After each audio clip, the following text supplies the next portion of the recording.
Ya, Assalamualaikum dan salam sejahtera. Anda bersama saya Ihsan Yahya dan ini agenda awani. Pertubuhan Kesihatan Sedunia WHO masih lagi memberi amaran bahawa COVID-19 masih menjadi satu ancaman besar di seluruh dunia. Dalam melihat kepada situasi dan juga keadaan semasa, kita yang berada di Malaysia memasuki fasa pemulihan, tetapi dalam keadaan yang sama, bagaimana cerita nasib dan juga mereka yang berada di luar negara. Sebab ini bukan isu berkaitan Malaysia, malah ia adalah isu global yang melibatkan keseluruhan negara yang ada di dunia. Tapi dalam masa yang sama, ada satu entiti ataupun satu institusi dan juga jabatan yang begitu kuat dan juga boleh dikatakan 24 jam bekerja dalam memastikan kebajikan, keadaan dan juga situasi rakyat Malaysia yang berada di luar negara. Jadi Wisma Putra menjadi antara titik tengah yang begitu mengambil peranan yang cukup besar dalam memastikan keadaan dan juga keselamatan, membawa pulang dan sebagainya. Jadi hari ini kita nak bercakap lanjut berkaitan dengan apa sebenarnya peranan yang dimainkan oleh Wisma Putra, Task Force berkaitan dengan COVID-19 khususnya dalam melihat situasi dan juga keadaan semasa. Terima kasih saya ucapkan kepada Datuk Wan Zaidi Wan Abdullah yang merupakan Ketua Task Force COVID-19. Saya tahu ini cabaran sukar dan juga agak mencabar dalam tempoh kita berdepan dengan penularan COVID-19, tetapi secara mukadimahnya Datuk, kita nak tahu berapa ramai sebenarnya rakyat Malaysia yang berada di luar negara dalam tempoh PKP dan juga penularan COVID-19 ini. Terima kasih, Ihsan. Assalamualaikum, salam sejahtera. Sememangnya jumlah rakyat Malaysia di luar negaranya agak ramai. Kita menganggarkan lebih kurang 457,000 rakyat Malaysia yang berada di luar negara semasa pada peringkat permulaan perintah kawalan pergerakan dilancarkan ataupun diumumkan. Itu tidak termasuk 250,000 rakyat Malaysia yang berulang alik daripada Johor ke Singapura setiap hari. Jadi tolak kalau kita masukkan angka tersebut lebih kurang dalam 700,000 lebih rakyat Malaysia berada di luar negara pada setiap hari. Jadi pada peringkat permulaannya kita menganggarkan jumlah tersebut iaitu 457,000 berada di luar negara, dan antara jumlah itu kita dapat kesan atau kita mempunyai rekod pendaftaran seramai lebih kurang 136,000 orang rakyat Malaysia yang berdaftar dengan perwakilan Malaysia di luar negara. Bukan sikit jumlahnya Datuk, tapi dalam masa yang sama kita nak tengok kategori. Kita tahu kita ada pelajar dekat sana yang bekerja dengan kedutaan yang mencari rezeki, yang mungkin ada tinggal dekat sana. Kategori-kategori bagaimana yang mungkin disenaraikan di bawah tanggungjawab Datuk? Secara umum Kementerian Luar Negeri memantau keadaan dan kebajikan rakyat Malaysia di luar negara dengan cara memberikan bantuan konsular dan sebagainya. Jadi yang itu kita tidak menghadkan bantuan seperti itu kepada mana-mana atau kumpulan rakyat Malaysia sahaja. Maknanya perkhidmatan yang diberikan oleh Kementerian Luar Negeri kepada mereka secara keseluruhan. Namun demikian, apabila berlaku situasi wabak ataupun pandemik COVID-19 yang menyebabkan banyak negara atau pelbagai negara di dunia mengenakan sekatan perjalanan, penggantungan perkhidmatan penerbangan dan sebagainya, kita terpaksa melihat kumpulan mana yang perlu dibantu, kumpulan mana yang memerlukan bantuan secara lebih awal. Jadi dari jumlah tersebut kita melihat dahulu bahawa rakyat Malaysia yang membuat perjalanan jangka pendek ke luar negara tentunya adalah tentunya sebagai kumpulan yang terkesan terlebih awal, iaitu mereka sepatutnya berada di luar negara untuk tempoh yang pendek, seminggu atau 2 minggu atau sebulan, dan apabila dan mereka ni sepatutnya pulang ke Malaysia mengikut jadual ataupun mengikut tiket penerbangan mereka telah tempah. Mereka mempunyai tiket penerbangan. Jadi apabila penggantungan penerbangan dan penutupan sempadan menyebabkan mereka terkandas. Daripada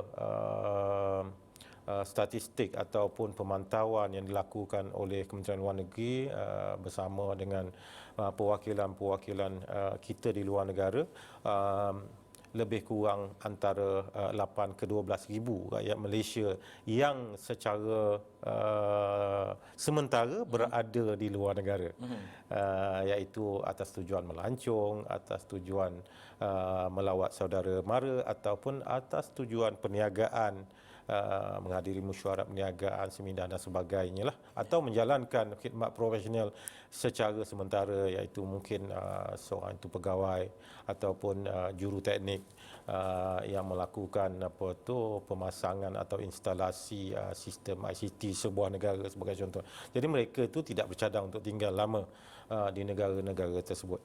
Jadi kumpulan yang paling besar ialah kumpulan yang memang menjadi ataupun tinggal di negara tersebut, iaitu mereka ini mempunyai taraf penduduk tetap, mempunyai taraf ekspatriat, pelajar misalnya.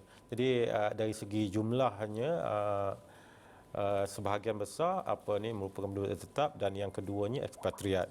Dan yang ketiganya ialah pelajar. Pelajar kita di luar negara melebihi jumlah hampir 60,000 orang pada satu masa.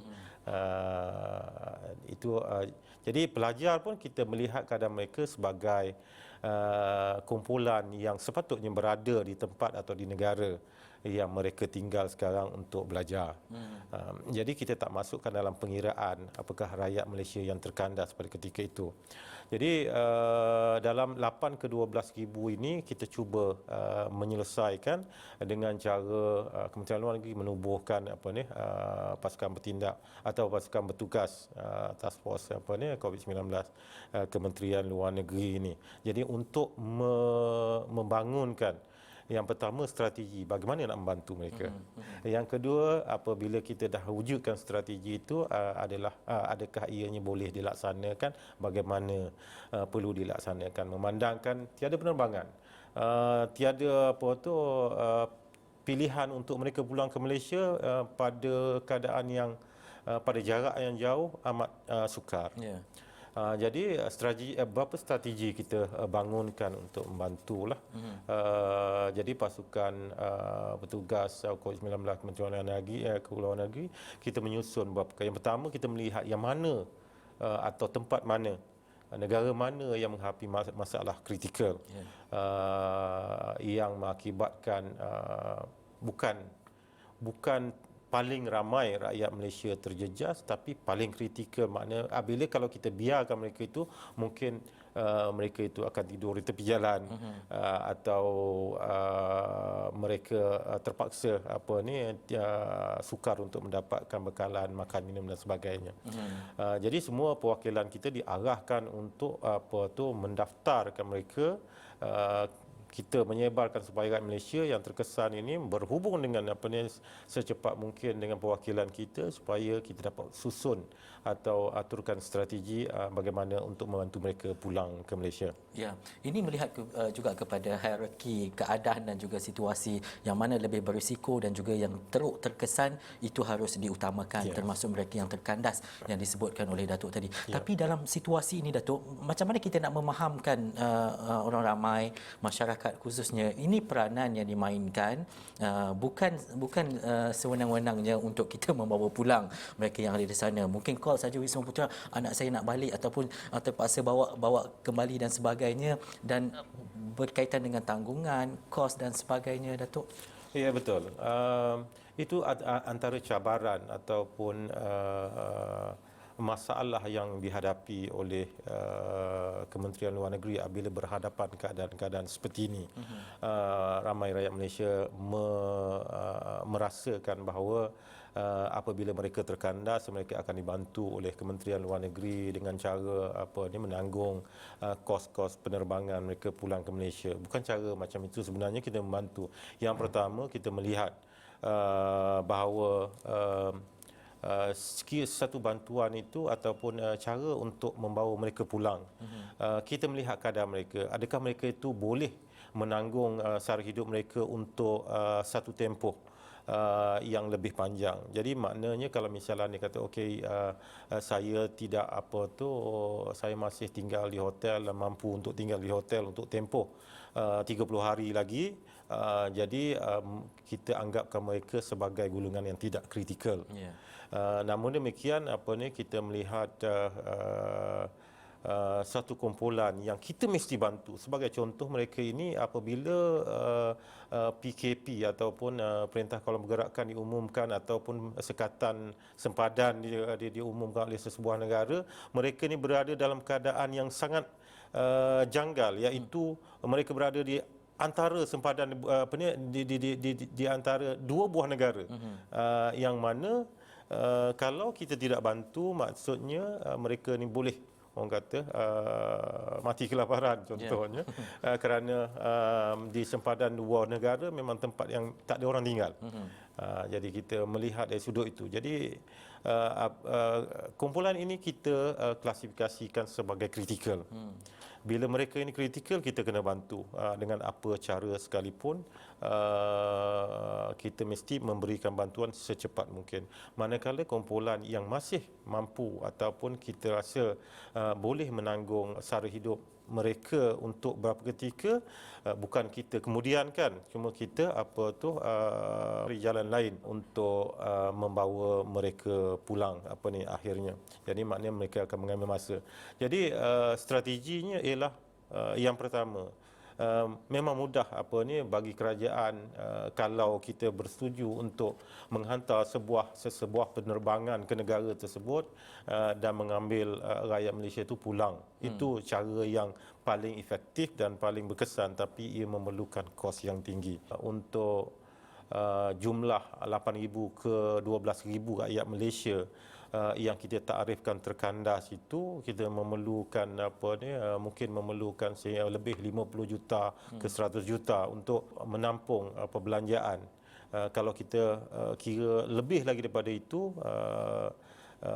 jumlah ataupun sumber kewangan kerajaan yang diperlukan adalah lebih besar. Jadi kita, Kementerian Luar Negeri telah berbincang dengan pelbagai pihak, yang mana pihak-pihak tersebut bersetuju untuk membantu. Dalam kes ini banyak syarikat korporat dan pertubuhan datang untuk menghulurkan bantuan dengan cara menaja penerbangan yang kita hantar ke negara tersebut, atau menanggung sebahagian ataupun ataupun keseluruhan perbelanjaan yang terlibat dengan penghantaran. Itu salah satu daripada strategi dia ataupun cara dia. Dan cara yang lain ialah dengan kita tanya mereka, adakah mereka berkemampuan untuk pulang ke Malaysia atau menanggung kos penerbangan yang mungkin lebih sedikit daripada biasa, tetapi memastikan mereka dapat pulang pada Malaysia. Sebagai contoh, mereka telah mempunyai tiket untuk satu penerbangan, tetapi tiket tersebut tidak boleh digunakan lagi, menangkan penerbangan yang tertentu itu telah digantung atau telah diberhentikan. Jadi kita membantu mereka untuk mendapatkan penerbangan melalui jalan yang lain, iaitu negara ketiga ataupun melalui cara transit dan sebagainya. Dalam kes ini banyak bantuan kita berikan. Maksudnya daripada sebuah negara tersebut, mereka terpaksa pergi ke London dahulu sebagai contoh, kemudian pulang ke Malaysia, ataupun dari sebuah bandar di Eropah, mereka perlu pergi ke Doha dahulu untuk ke Malaysia. Tentunya ia akan memakan ataupun menyebabkan perbelanjaan yang lebih besar kepada rakyat Malaysia tersebut. Tapi ia merupakan salah satu cara yang agak efektif berbanding dengan kita menunggu siapa yang nak menaja dan sebagainya penerbangan mereka.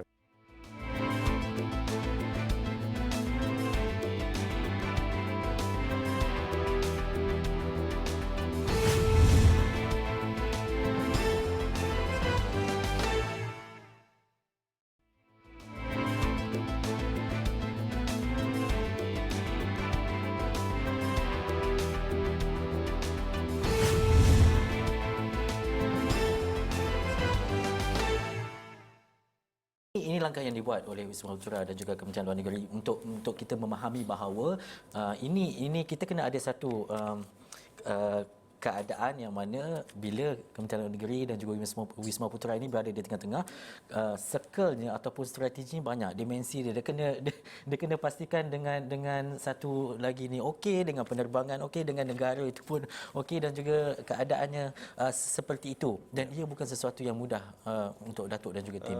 Ya, betul. Dalam beberapa keadaan kita melihat keputusan untuk memberi bantuan, membawa pulang rakyat Malaysia ini dalam banyak peringkat. Yang mana apabila hanya pada peringkat yang amat kritikal, yang mana kita boleh kategorikan sebagai di tempat tersebut sebagai kawasan bencana, dan barulah kita boleh mencadangkan pada kerajaan untuk melakukan evakuasi rakyat Malaysia daripada tempat ataupun negara tersebut.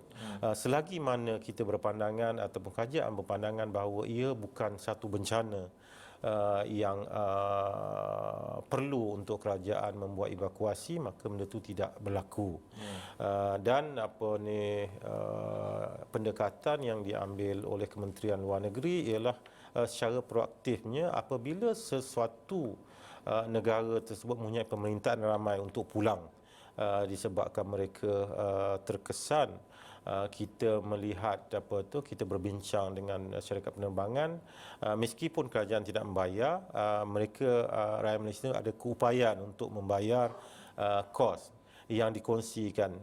Jadi kita melihat berapakah kos minima bagi syarikat penerbangan itu untuk ke sana, dan kita akan menentukan berapakah tambang atau jumlah yang mereka perlu tanggung untuk pulang ke Malaysia. Itu salah satu daripada cara yang amat efektif. Jadi yang buat koordinasi sama ada mereka ni badan persendirian ataupun perwakilan Malaysia di luar negara, itu terpulang. So kita benarkan perwakilan Malaysia, perwakilan kita di luar negara untuk berbincang terus dengan pihak mana-mana syarikat penerbangan yang sanggup untuk melakukan penerbangan ke Malaysia dan membawa rakyat Malaysia ini pulang dengan cara tersebut. Jadi kalau misalnya contohnya satu penerbangan itu ataupun syarikat penerbangan itu mengatakan mereka memerlukan penumpang sekurang-kurangnya 130 orang untuk membolehkan mereka terbang dan mencapai perbelanjaan kos yang diperlukan, maka kita akan cuba cari selama 130 orang untuk membolehkan dia buat penerbangan ke Malaysia. Lagi ramai lagi baiklah. Lagi baik. Daripada apa yang Datuk perjelaskan tadi, kita membawa kepada satu perbezaan berkaitan dengan evakuasi dan juga berkaitan dengan repatriasi. Dalam situasi dan juga keadaan ini, melihat kepada dalam tempoh PKP, mungkin kita bermula Mac, bila kita menyentuh secara khusus berkaitan dengan COVID-19, apa antara perkara yang paling sukar dan juga kekangan yang paling besar dihadapi oleh Wisma Putra dan Kementerian Luar Negeri berkaitan dengan membawa pulang rakyat Malaysia? Untuk memahamkan rakyat Malaysia bahawa kerajaan tidak melakukan evakuasi. Kadang-kadang membantu rakyat Malaysia pulang mungkin dianggap sebagai kerajaan menghantar satu penerbangan percuma kepada sesebuah tempat atau sebuah negara itu, dan seterusnya membawa rakyat Malaysia pulang ke Malaysia secara keseluruhan. Yang itu kita panggil evakuasi yang biasanya kerajaan tidak lakukan kecuali dalam kes-kes yang sangat memerlukan. Tetapi Kementerian Luar Negeri beri mandat untuk membantu repatriasi. Repatriasi ini mana-mana rakyat Malaysia yang mungkin memerlukan bantuan untuk tiba di Kuala Lumpur ataupun tiba di Malaysia disebabkan masalah COVID-19 dan sebagainya, kita akan mencari jalan bagaimana suatu penerbangan tu boleh diwujudkan dan boleh disusun, diatur bagi mereka untuk pulang ke Malaysia dengan cara mereka menanggung kos. Itu lebih kurang kepada perkataan kita juruskan kepada repatriasi rakyat Malaysia daripada luar negara ke Malaysia. Sepanjang tempoh kawalan pergerakan yang diumumkan oleh kerajaan, kita hanya melakukan 4 evakuasi. Yang pertamanya ialah rakyat Malaysia di China, yang keduanya rakyat Malaysia di Iran, dan yang ketiga rakyat Malaysia di Itali, dan yang keempatnya rakyat Malaysia di Makassar, bukan rakyat Malaysia, pelajar di Makassar, Indonesia, bukan keseluruhan Indonesia, tetapi hanya tempat tertentu sahaja, iaitu. Manakala yang lain-lainnya kita melakukan repatriasi dengan pelbagai cara yang mungkin, yang telah saya sebutkan tadi, melalui penajaan, melalui tanggungan sendiri, dan juga melalui kerjasama dengan negara-negara lain. Itu amat penting juga.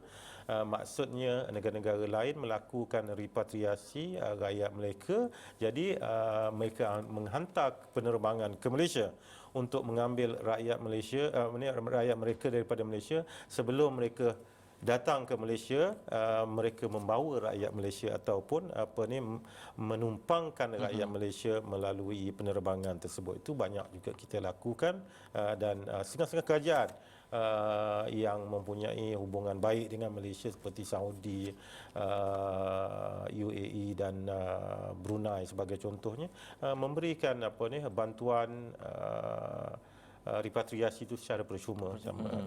Datuk, dalam situasi ini, pemantauan yang dibuat oleh Wisma Putra khususnya dan juga Kementerian Luar Negeri berkaitan dengan rakyat Malaysia yang masih lagi berada di luar negara ketika ini.